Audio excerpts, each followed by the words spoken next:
So, the inevitability of smart dust. So what is smart dust? Well, smart dust, of course, isn't a new concept. It originated with DARPA back in the 90s. And it's general purpose computing, sensors, wireless networking, all bundled up into millimeter scale sensor modes, drifting in the air currents, flecks of computing power settling on your skin, ingested, monitoring you inside and out. This powder-sized chip, and that's a salt crystal, so this is a small thing. It's something called the Mu chip from Hitachi. It's the smallest commercially available RFID system in the world, and can be pulse-powered by radio waves. It doesn't require a battery. You can literally scatter this stuff like dust, or embed it into a sheet of paper. And you know what the really interesting thing about this technology is? This was commercially released 10 years ago. Because nanoparticulates are potentially self-replicating, the cost of producing them is actually quite negligible. As for the question as to why the perpetrators would be spraying themselves, well, that answer is in fact a very simple one. These people want transhumanism. In fact, when one truly considers the transhumanist agenda and it begins to sink in that chemtrails seem to consist of nanoparticulates or smart dust, then the last piece of the puzzle falls snugly into place. And it is far from inconceivable that were the global population to be infused with programmable nanoparticulates, then when these tiny machines are switched on, they will simply do what they are programmed to do. And that what this may be may also be largely due to what other genetic codes have first been introduced into the host. The elites, those who can afford to carry out practices such as chemtrails, generally don't eat processed or genetically altered food. And it is extremely unlikely that they are subject to the same rigorous vaccination regime as the general public. If mankind is indeed ingesting nanoparticulates without their general knowledge, then how might such machines be controlled or switched on? In answer to this question, one only needs to realise that it is now a long-established fact that when anything occurs within the human experience, ultimately the information travels around the body electromagnetically.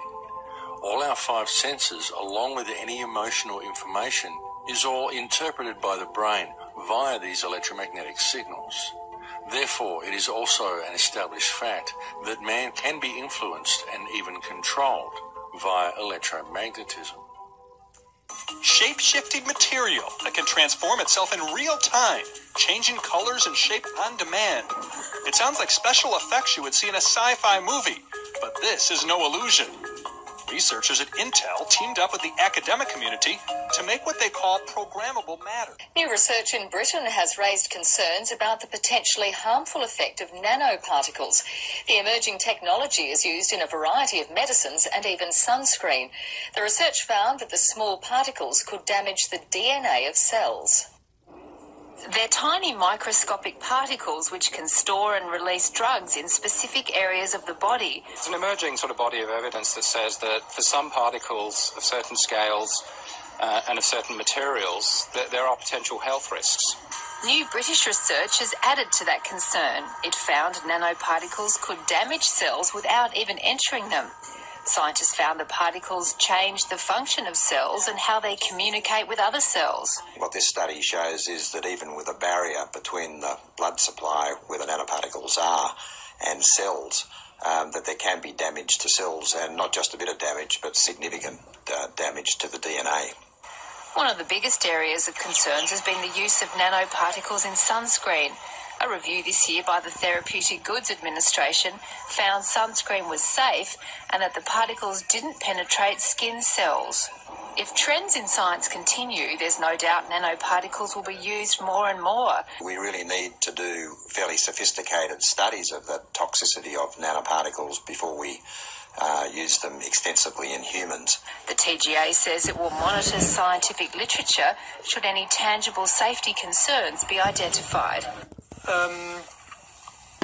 The first nice, detailed public description was in the book of Cara St. Louis Farrelly, The Sun Thief, where she says that there are hollow fibers sprayed, self-replicating hollow fibers, that are there to kind of read out the light fingerprint of your DNA, transform it into an electromagnetic radio signal that is detectable via satellite and ground stations. This is what she found out by analyzing information dealt with the chemtrail communities in the United States. Yes. He said it had been tested in the last Iraq war. This was the war was only done for the purpose of testing the system. Now you're talking about the most recent one with yes, George Bush. With the junior. With the double Bush. Yeah. And they sprayed that in Iraq. And they sprayed it in Iraq, and we had single news, for example, that they fought back the Iraqi army by utilizing mic. Here are the 5 key superfoods that you need to be eating to detox your body. Number 1, chlorella. You see, if you have mercury fillings in your teeth, microwave weapons that gave them the feeling that the skin burns. Yeah. This was in public media and mainstream media. And this is not because the microwave weapon had the intensity to make it burn. This is because the RNA was triggered to create the sensation of burning. Right. So this had a kind of agent within the bodies of the Iraqi army. They tested all other aspects of it. Which are these aspects? From the text, he says you have these psychotronic weapons, making them give up, making them fall in love with the American soldiers, whatever. A long list of psychotronic functions. And you can make people sick, you can make them die of cancer after 1 year, you can make them die in 6 minutes, and you can make them die in 6 seconds if you want to. This is what he listed. And but the most interesting thing from this paper is that he said that they spent 10 billion US and half a year, I think it was half a year, to optimize the cluster topology. And this is something, it sounds just like science fiction if you say it like this, but if you really think about it, if it is only about infecting humans with a virus-like synthetic RNA, you could give a damn about cluster topology. Cluster topology starts to become an interesting topic if this RNA cluster is supposed to carry a soul. Only then a soul or an artificial intelligence or whatever, an RNA. This is kind of the first time that I had an input, an idea of how do they turn people into biorobots. You have the RNA cluster within the air, sprayed in the air with a defined distance from RNA to RNA. And within the human body, the same RNA cluster is prolonged within the cells. And now, whatever is carried by these clusters, the artificial intelligence or a program or a soul, whatever this is, can travel from the dust into the human being. This is smart dust. And this is what they call smart dust. Morgellon topic is, you find it described as a transhumanistic technology to extract light from the human body, turn it into a radio signal to read out what happens within the human, and opposite way to insert light, not a radio frequency, to the human to make him feel whatever you want to make him feel. If you take this Morgellon concept, if you take the nanocrystals, the nanocrystal concept, and if you take all the other things, and then you look into some internal papers of the NASA. This is something that went online, I don't know when, 2000 maybe, or a little bit earlier. It wasn't meant to be published. It was an internal lecture in the NASA facilities in the United States. I like the way you say NASA. Is that just your thick German accent, or are you putting a Z in there intentionally? No, it was not intentionally, but it is like this. And they kind of inform each other about future strategic issues for warfare, projecting to the year 2025 with a subtitle, big subtitle, "The Future is Now." And if you look through it, you find the concept of some sensor swarm, smart dust. You find nanotext, which is identical with the Morgellon function. And you find co-opted insects. But NASA knows all the components, and it is interlocked in the United States. If you go to Silicon Valley, you have three big buildings.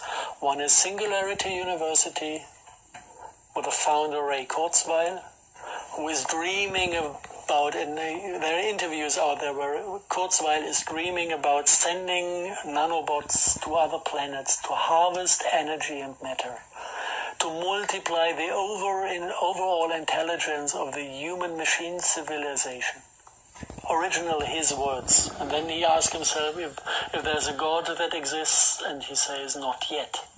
Yeah. This is Ray Kurzweil. Now, next building from Singularity University, Transhumanistic headquarters, is Google headquarters, where he now is head developer, same Ray Kurzweil. And on the other side of the university is NASA headquarters, the one who is certifying the planes to spray, according to Kara's law. Okay, so more than anything,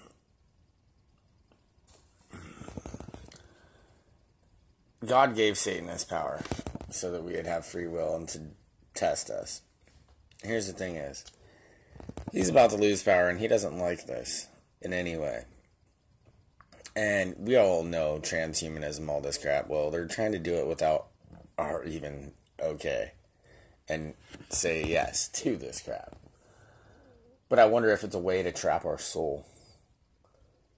You know, the freaking Morgellons, all this stuff, they're going to turn us into computers and take, without us even taking the mark of the beast, maybe, you know, trying to take our souls. And I'm sure we'll still have to take that.